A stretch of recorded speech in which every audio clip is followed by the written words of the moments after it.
Last week, I stood here to announce the ending of the cooperation agreement between the SNP and the Greens, the Butte House Agreement, and that the SNP would seek to govern as a minority government. I made that decision as leader of the SNP as I believed ending the Butte House Agreement was the right one for the party I lead, and I still do believe that to be the case. But most importantly, I believe it was the right decision for the country.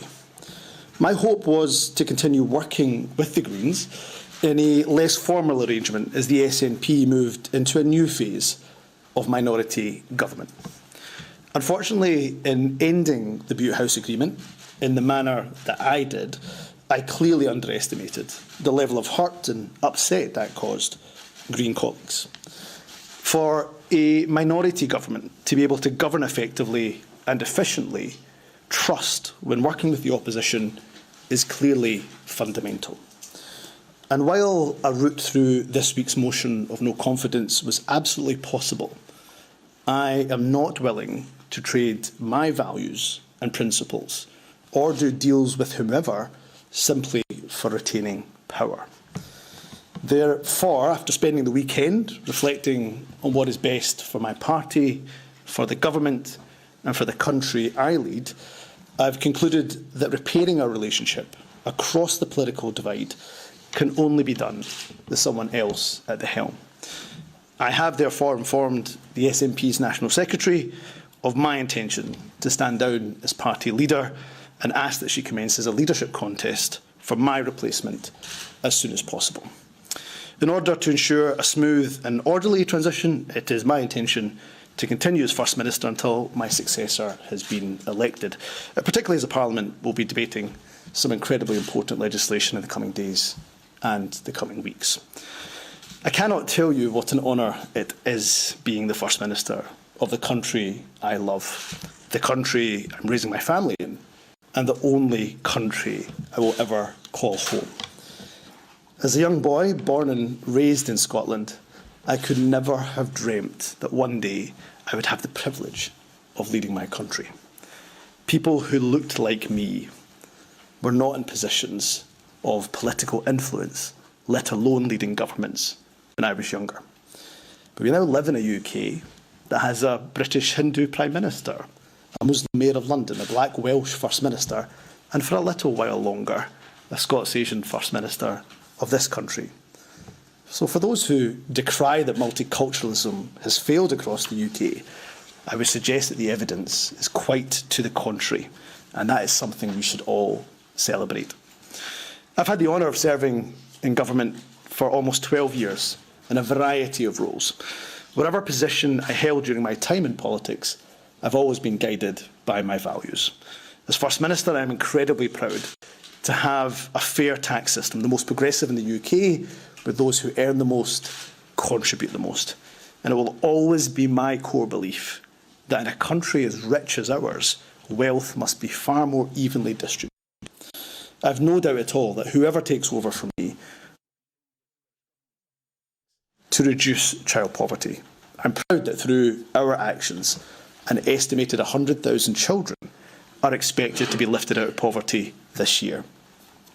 I also hope that as a country, we can be really proud of the strides that we have made to tackle inequality, prejudice and discrimination.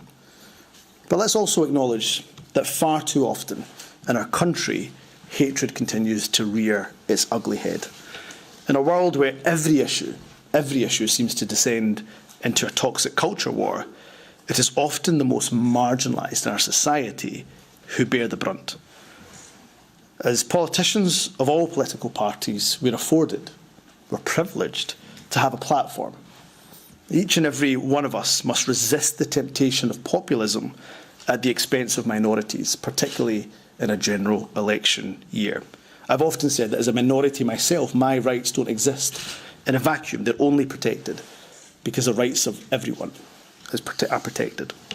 And from the backbenches of the Scottish Parliament, I will continue to champion the voices and the rights of those, the voices of those who are not often heard, be that at home or indeed overseas, such as those suffering and continue to suffer the most horrific humanitarian catastrophe in Gaza as the world watches on. Let me say to my SNP family, I will always be with you. I will always campaign alongside you. We have had setbacks in our movement, but we have overcome them, and we will do so again. Independence feels frustratingly close, and believe me, no one feels that frustration more than the leader of the SNP. But the last few miles of the marathon are always the hardest, and we have run this race as a team, and I now will prepare to pass the baton to successor, who I'm absolutely certain will lead us over the finish line. And I will tell you today what I will say to that successor. First Ministers get to meet countless inspirational people in communities across Scotland, working to make life better for those around them. First Ministers get to see firsthand many of the exciting businesses and industries that will power Scotland's future. And whenever First Ministers set foot beyond Scotland's shores, no matter where they go, in Europe or across the world, they encounter friends and admirers of our nation. If only every person in Scotland could be afforded the opportunity of being First Minister for just one day. On the very next day, it's my belief that they would vote for independence with both their head and their heart. To my fellow MSPs of all political persuasions, next week is a crucial milestone. We mark 25 years of devolution. We have an electoral system that is designed for no political party to have an overall majority. Devolution's founding fathers and mothers, rightly in their wisdom, believed that no one loses out by politicians sharing wisdom, sharing counsel, sharing ideas. But the converse is also true. That is why I would make an appeal to colleagues from across the political spectrum that while government, of course, must act in good faith, so must their opposition, and be prepared to collaborate with us, not just oppose for opposition's sake. The only people who suffer as a result of such an impasse are the very public that we seek to serve. Politics and politicians, not unreasonably, I'm afraid, have often been maligned. However, I truly believe that when we get it right, and often we do, we are a force for good that can transform people's lives for the better. So to my colleagues in opposition, regardless of political party, I genuinely do wish you well. I bear no ill will and certainly bear no grudge against anyone. Politics can be a brutal business. It takes its toll on your physical and mental health. Your family suffer alongside you. I am in absolute debt to my wonderful wife, my beautiful children, and my wider family for putting up with me over the years. I'm afraid you will be seeing a lot more of me from now. You are truly everything to me. And although, of course, as you can tell, I'm sad that my time as First Minister is ending, but I am so grateful, I'm so blessed for having the opportunity that are afforded to so few to lead my country. And who could ask for a better country to lead than Scotland? Thank you very much.